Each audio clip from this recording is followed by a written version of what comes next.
Christmas വിഭവങ്ങളിലും ഹൈറേഞ്ചിലെ വീടുകളിൽ പ്രധാനി അപ്പവും ബീഫ് കറിയുമാണ്. ഏതോ ഒരു വീട്ടിൽ തയ്യാറാക്കുന്ന അപ്പവും ബീഫും ഒക്കെ വെന്തോന്ന് നോക്കാൻ നമ്മുടെ ഇടുക്കിയിൽ നിന്ന് സന്ദീപ് രാജാക്കാട് സംഘവും പുറപ്പെട്ടിട്ടുണ്ട്. അതെന്തായെന്ന് നമുക്കൊന്ന് നോക്കാം. ഹൈറേഞ്ചിന്റെ വീടുകളിലും ഇങ്ങനെ ക്രിസ്മസ് ആഘോഷം തകൃതിയായി നടക്കുകയാണ്. ഈ ക്രിസ്മസ് ആഘോഷം ഏത് വീട്ടിൽ ചെന്നാലും ഇന്നൊരു പ്രധാന വിഭവം ഉണ്ടാകും ഹൈറേഞ്ചില്, അപ്പവും ബീഫും. അപ്പോൾ നമ്മളൊരു വീട്ടിൽ വന്നിട്ടുണ്ട്. എന്തായിരുന്നാലും അടിമാലി വന്നു കഴിഞ്ഞപ്പോൾ വന്നു കയറിയതാണ്. ചേട്ടനെ ആദ്യമാണ് പരിചയപ്പെടുന്നത്. ചേട്ടൻ്റെ പേരെങ്ങനെയാട്ടാ? ജോവിസ്.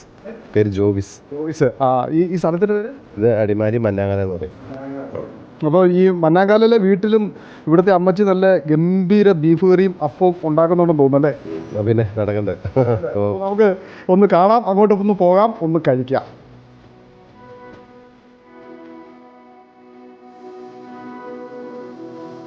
മേശ കസേരയൊക്കെ റെഡിയാണ് കഴിക്കാനുള്ളത്. അപ്പോൾ നമ്മൾ ഇതാണ് കിച്ചൺ. ഇവിടെയാണ് അമ്മച്ചി അപ്പം ഇങ്ങനെ ഉണ്ടാക്കിക്കൊണ്ടിരിക്കുകയാണല്ലേ? കള്ളപ്പമാണോ? കള്ളപ്പവും ബീഫും ഭയങ്കര കോമ്പിനേഷനാണ്. അതെ, പിള്ളേർക്കെല്ലാം ഇതാണോ ഇഷ്ടം? എല്ലാവർക്കും ഇഷ്ടമാണ്. ക്രിസ്മസിന് എല്ലാ വർഷവും ഞങ്ങൾ കള്ളപ്പം ഉണ്ടാക്കുന്നത്. എല്ലാ വർഷവും ഞങ്ങൾ ക്രിസ്മസ് ആഘോഷിക്കും. കേക്ക് രാവിലെ മുറിക്കും, പിന്നെ ഞങ്ങൾ കള്ളപ്പം ഉണ്ടാക്കും, ബീഫ് കറി വയ്ക്കും.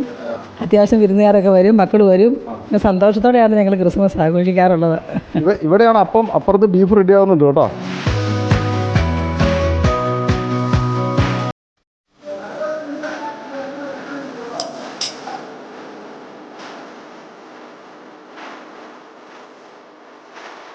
ബീഫ് കറി ഏറെക്കെ റെഡി ആയിട്ടുണ്ട്, അപ്പം ചുട്ട് തീരാറായിട്ടുണ്ട്.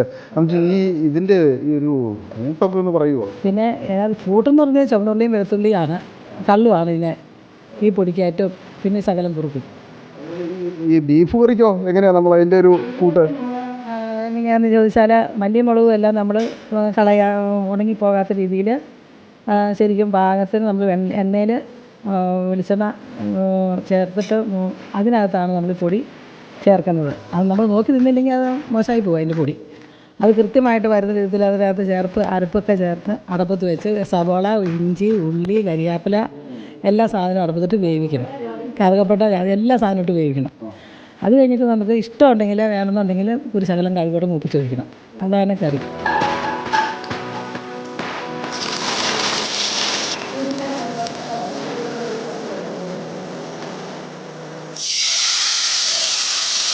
നേരെ തന്നെ സംഭവം റെഡി ആയിക്കൊണ്ടിരിക്കുക. എങ്ങനെയുണ്ടെന്ന് നമുക്ക് നോക്കാം.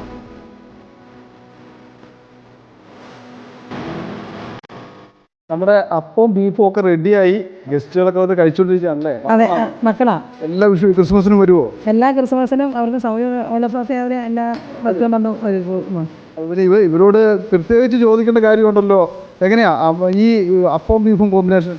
നല്ലതാണ്, അടിപൊളി. അത് ഞങ്ങൾക്ക് ഏറ്റവും ഇഷ്ടപ്പെട്ടത് മമ്മിയുടെ കള്ളപ്പവും ബീഫ് കറിയുമാണ്. അത് സൂപ്പർ. മാനവനായകനീശോ ഹൈ മഞ്ഞിൽ ജാതൻ വെൺപുറ വീശി മൺപുറ ചോടിയും മഞ്ഞിൽ പാലകനായി ആരോൽ നടുവിൽ സുഗുണവിലോലൻ ശൈനമരുളം പുല്ലി മഞ്ഞിൽ പാലകനായി. അപ്പോൾ എന്തായിരുന്നാലും ഈ ക്രിസ്മസ് ആഘോഷം പൂർണ്ണമാകണമെങ്കിൽ ഈ ഒരു കോമ്പിനേഷൻ വേണം, അപ്പവും ബീഫും. എന്തായിരുന്നാലും ആ ആഘോഷത്തിലാണ് അവർ. നമുക്ക് മറ്റൊരു വിഭവം തേടി പോകാം. വീഡിയോ ജേർണലിസ്റ്റ് ടോബിൻ കുശുമടത്തിനൊപ്പം reporter Sandeep Rajakkad, in reporter. സന്ദീപേ, ആ അപ്പവും ബീഫും കറിയൊക്കെ ഇങ്ങനെ കാണിച്ചു തന്നപ്പോഴത്തേക്ക് അച്ഛന് വിടുന്നിട്ട് ഇങ്ങനെ ഒത്തുന്നത് ഞാൻ കണ്ടു. അച്ഛന് നല്ല കൊതി വന്നല്ലേ? കൺട്രോൾ ചെയ്തു. പക്ഷെ ഞാനത് ശ്രദ്ധിച്ചു. അപ്പൊ പ്രേക്ഷകർക്കും അത് ഇഷ്ടപ്പെട്ടിട്ടുണ്ടാകും. അച്ഛന് ഏറ്റവും ഇഷ്ടമുള്ള ഡിഷ് എന്താ കഴിക്കാൻ ഏറ്റവും ഇഷ്ടം? അപ്പവും ബീഫും ആണോ?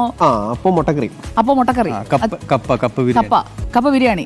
എനിക്ക് കപ്പയും മീനും ആണ് ഏറ്റവും ഇഷ്ടം. അപ്പൊ അങ്ങനെ ഓരോരുത്തരുടെ ഇഷ്ടങ്ങൾ വേറെ ആയിരിക്കും. കപ്പയും മീനുമായിരുന്നു. ഇപ്പൊ മാറ്റി പിടിച്ചു.